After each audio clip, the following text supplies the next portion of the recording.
In the 13th century, a new power emerged on the Mongolian steppe, led by Genghis Khan, who mobilized his people for war and conquest.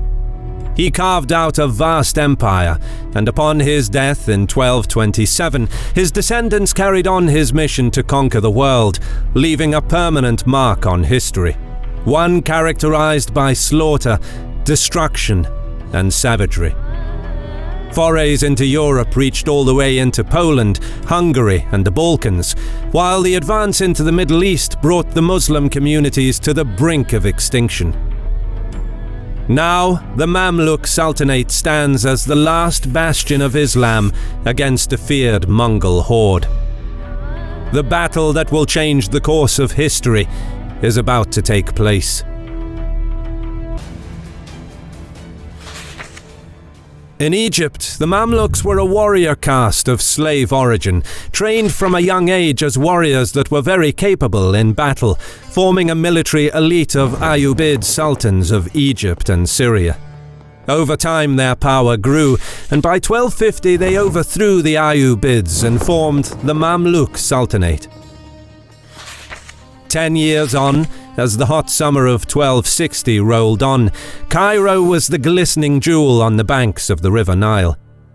The city's inhabitants went about their daily routines, unaware that, in the palace, 4 Mongol envoys had the full attention of Sultan Saif al-Din Qutuz and his generals. They arrived on behalf of Hulagu Khan, carrying a letter that contained an unequivocal ultimatum. In short, the Khan threatened with terrible destruction, vowing to shatter all mosques and kill all Muslim children if Qutuz refused to submit to Mongol rule. For a time, the Sultan and the envoys looked at each other in silence. Then, Qutuz withdrew to consult with his generals, while the Mongols confidently smirked. The hastily gathered council of war was a grim affair, as the high-ranking officers reminded Qutuz of the sobering Mongol advance into the Middle East. Over the past 35 years, the unrelenting advance of the Mongols brought destruction to the Islamic world. Countless cities were leveled, their populations killed or enslaved. Finally, the great Khan monk, grandson of Genghis Khan, gave his brother Hulagu command of what could have been the largest single army ever assembled by the Mongols, ordering him to conquer the remaining Islamic countries of the Middle East and North Africa. In 1258, they marched on Baghdad with 15 tumans, equal to 150,000 troops. The Abbasid Caliphate, although no longer the center of political power in the Islamic world, was still its intellectual heartland. In February, the Mongols took advantage of the treachery in the Abbasid court, as well as Caliph's own foolishness, and cunningly captured Baghdad, a city of 1 million inhabitants, effectively putting an end to the once glorious Abbasid Empire. Hundreds of thousands of people were put to the sword or sold into slavery, the city sacked and burned to its foundations, the Grand Library of Baghdad set on fire, the ancient irrigation systems destroyed, with the devastation so extensive that agriculture took centuries to fully recover. For those of you who want to learn more about the Abbasid Caliphate, one of the greatest empires in history, an old friend, History Time, has just released a great video that covers the rise and fall of the Abbasid Caliphate in great detail, including the fall of Baghdad in 1258. The link to his video is in the description. Make sure to check it out after you finish watching this video, and don't forget to subscribe to our channel and click that bell button. A year later, as the aftershocks of the fall of Baghdad were still felt through the Islamic world, Hulagu moved into Syria with a detachment of 6 tumans, equal to 60,000 troops. The speed of the Mongol advance was frightening. By January 1260, the Mongols were at the gates of Aleppo. The walls were breached after 6 days with the help of catapults and mangonels. As they stormed the city, the Mongols were joined by their vassal Armenian and Frankish forces, killing all Muslim and Jewish men in the ensuing massacre, while most women and children were sent to the slave markets. Christian king of Cilician Armenia and the prince of Antioch and Tripoli were handsomely rewarded for their cooperation in the sacking of the city. After hearing of the horrific fate that Aleppo suffered, the rest of Syria capitulated by late March. With the destruction of major Muslim cities, the Mamluk Sultanate was now left as the last true stronghold of Islam. And for the Mongols, Egypt was the next target. Back in Cairo, Mamluk commanders agreed that it would be wise to capitulate to Mongol demands. Qutuz's opinion differed. Although he admitted that the Mamluks faced impossible odds against the vast Mongol army, he was a proud and strong-willed leader. To submit would be an act of cowardice. "Egypt needs a warrior as its king," he exclaimed. "If no one else will come, I will go and fight the Tatars alone." And with that, the Sultan ordered the envoys seized, cut in half at the waist, then decapitated, and their heads displayed on Cairo's imposing Zuwila Gate. Qutuz's message to Hulagu was irrevocable. The Mamluks will not bow to the invader. The killing of envoys enraged the Khan, and the preparations for a full-scale war began at once. Qutuz had a difficult task ahead of him. He was vastly outnumbered. The Mamluk Sultanate was divided into 24 districts, each charged with supplying 1,000 troops, which placed the total number of Mamluk cavalry at 24,000, of which 4,000 were royal Mamluks, 10,000 were Emir's Mamluks, and 10,000 were more regular troops of various origins. Meanwhile, Hulagu had 60,000 troops across Syria. Nevertheless, Qutuz began defensive preparations. Perhaps most importantly, he could call upon his rival Baibars, one of the best military commanders of his time, to join him, promising to give control of Aleppo to him after the war. Baibars was of Turkic origin, either a Kipchak or a Cuman. He was part of the Bali tribe that lived north of the Black Sea, and, while still a boy, he was enslaved by the Mongols during their invasion of Europe, and eventually sold to the Ayyubid Sultan of Egypt and Syria. In Cairo, he was educated in accordance with the Mamluk Furasiyu code. He underwent years of extensive military training and received an excellent education. Even at a young age, Baibars displayed exceptional military prowess, and upon completing his training, he was appointed as commander of an elite group of Sultan's personal bodyguards. He distinguished himself in battle during the Seventh Crusade, and, alongside Qutuz himself, was one of the commanders who destroyed the Crusader army at the Battle of Al-Manzura in 1250, where King Louis IX himself was captured. After the fall of Damascus in 1260, Baibars was invited by Sultan Qutuz to lead the elite Mamluk vanguard against the Mongols. As defensive preparations in Egypt continued, word reached Qutuz that Hulagu postponed the campaign against Egypt and withdrew most of his troops east. The death of the great Khan monk prompted Hulagu to return to Karakorum for the election of the new great Khan. Hulagu left his trusted lieutenant Kitbuka in charge of defending Syria until he returned to continue the campaign against Egypt. Kitbuka, who was now governor of Aleppo, was given command of one Tumen of 10,000 troops. Additional 2,000 troops of Cilician Armenians, Georgians, the garrison from Aleppo, as well as locally recruited nomads were added to Kitbuka's command, increasing his total force to around 12,000. Hulagu correctly estimated that Palestine could not sustain an army larger than 15,000 for a prolonged period of time. Furthermore, intelligence gathered from captive and allied soldiers suggested that the Mamluks would be able to field no more than 15,000 troops in Palestine. And indeed, for the offensive, Qutuz prepared 14,000 of his best Mamluks, including Bedouins, Turkoman Mamluks, Mongolian deserters, and members of the Hawara tribe of Libya, assigning 10,000 troops to stay behind and guard Egypt against a possible Christian invasion. Baibars left Cairo first, in late July, commanding the large vanguard contingent, force marching to secure Gaza. Both Qutuz and Baibars saw the departure of Hulagu's main army as an opportunity to attack the Mongol rearguard. Qutuz sent urgent letters to Latin crusaders, asking them to join him.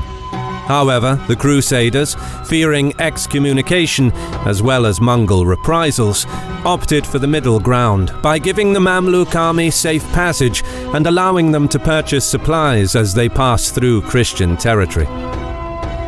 Once news reached Kitbuka of the approaching enemy, he marched out to meet the Islamic army. Having received reports that Qutuz will pass through Christian territory, he planned to intercept the Sultan. Meanwhile, Qutuz reached Acre and camped outside the city to purchase provisions for his troops. Mongol spies reported the size and position of the Mamluk army, and Kitbuka hastened his march, hoping to surprise the Muslims.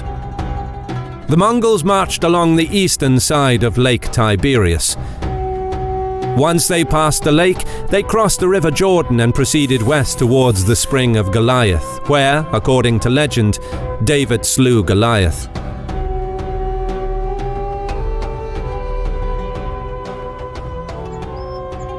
Mongols' force marched in two columns, wanting to intercept and surprise the Mamluks. Cilician, Armenian and Frankish troops were placed in the vanguard because they knew the terrain and could guide the rest of the army. The Jezreel Valley was surrounded by Mount Gilboa in the south and the hills of Galilee to the north. As the Mongol army crossed the River Jordan, they were surprised by Baibars' contingent. Sudden volleys of Mamluk arrows opened the engagement. The Christian heavy cavalry moved to close the distance. Baibars caught the Mongols off guard. Just like the Crusaders leading the enemy's vanguard, he too knew the lay of the land, and he moved his troops into position to launch a surprise attack, while skillfully avoiding detection by Mongol scouts. Cilician armored cavalry made contact with the Muslim line, instantly breaking up their formation. A seemingly chaotic skirmish erupted as the Mamluks were being pushed back. Further back, Kitbuka's line of sight was blocked by the gentle ridge running north-south, where fighting was taking place, and, not being able to see how many Mamluk troops are deployed beyond the ridge, he sent more troops to bolster the Christian charge, and ordered the rest of his troops to form the battle lines.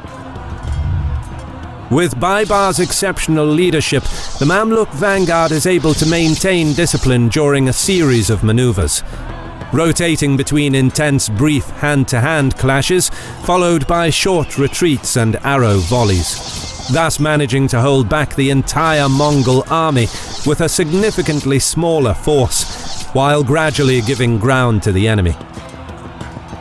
Despite taking considerable losses, the Mamluk commander kept his line stable as he rounded the mountain slopes, maintaining a fighting retreat under increasing Mongol pressure.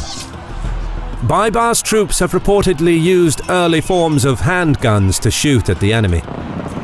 These weapons, while very inaccurate, were very effective at scaring Mongol horses, thereby disrupting and slowing their advance, with some animals galloping off the field in panic with their riders. After hours of holding back the overwhelming Mongol advance, tiredness set in and Baibars' contingent began taking heavy losses. But by now it became clear that his force was only a part of the Mamluk army. From the surrounding hills, hidden in the trees, Qutuz watched and waited for the enemy to come to him.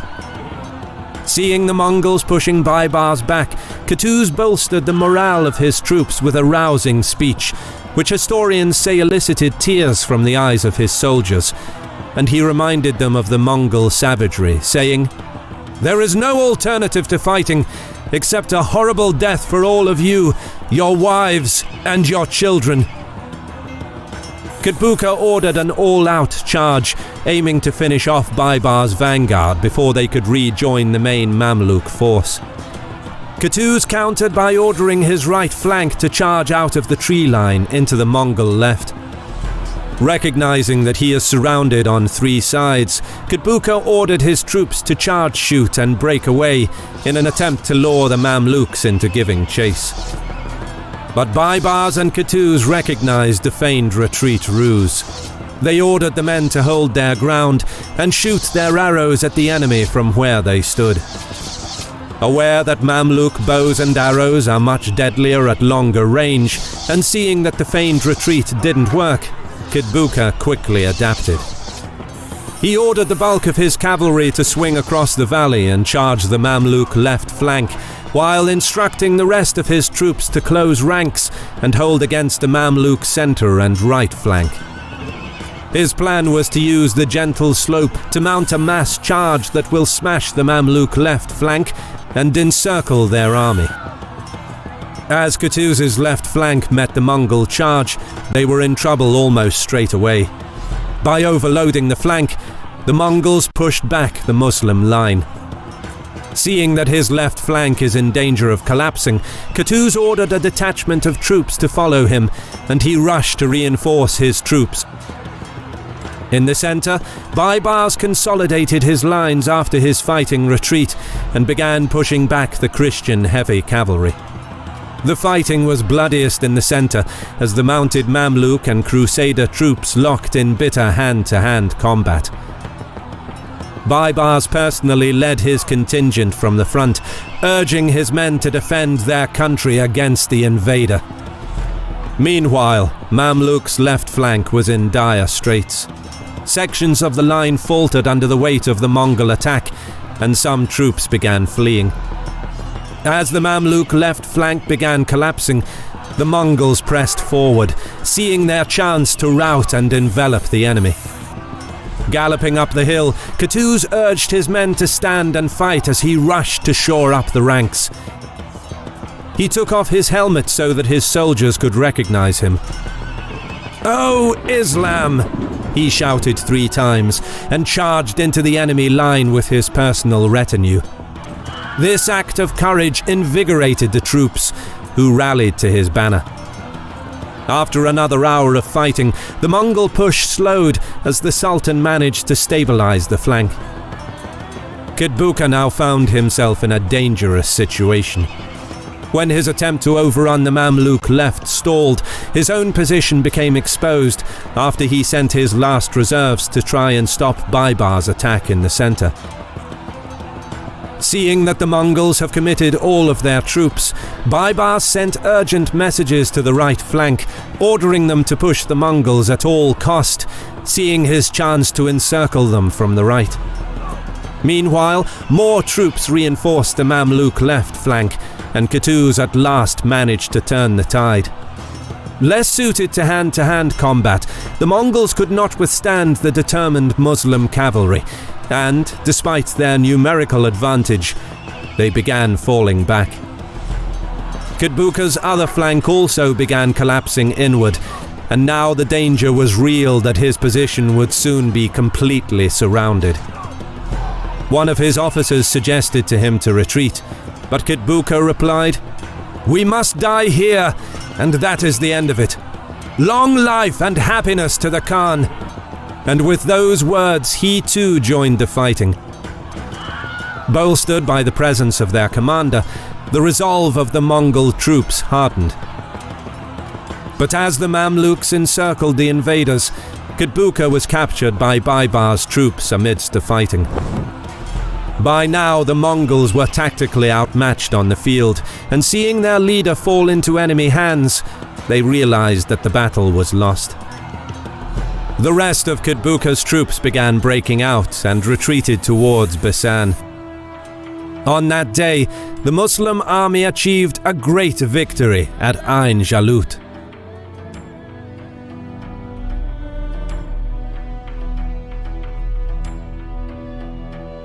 By halting the westward Mongol expansion and thus saving the three holiest cities, Mecca, Medina, and Jerusalem, from destruction, Qutuz became the savior of Islam and, arguably, he saved his Christian enemies in the west from the Devil's Horsemen, a name attributed to the Mongols. For had they managed to conquer Egypt, the way across northern Africa, all the way to the Strait of Gibraltar, would have been open. In theory, this would have enabled the Mongols to form a ring around Europe and invade on multiple fronts, making it difficult for any European army to be positioned in order to hold them back. But Qutuz, who became known as the Lion of Ain Jalut, did not get to enjoy this triumph. He was assassinated a few days after the battle, while the army was returning to Cairo. Having been loyal to the Aibak faction, Qutuz certainly had a few enemies and rivals. Baibars, a member of the Bari faction, was the most powerful of his rivals, and it is possible that he was responsible for Qutuz's death as retaliation because the late Sultan refused to give control of Aleppo to Baibars as he had promised, fearing Baibars' power and ambition. Upon the army's triumphant return to Cairo, he became the new Mamluk Sultan. Sultan Baibars was an equally capable ruler as Qutuz, continuing the strong Mamluk traditions. Irrespective of their political rivalry, Qutuz and Baibars were men whose deeds on the battlefield at Ain Jalut preserved Islam from destruction.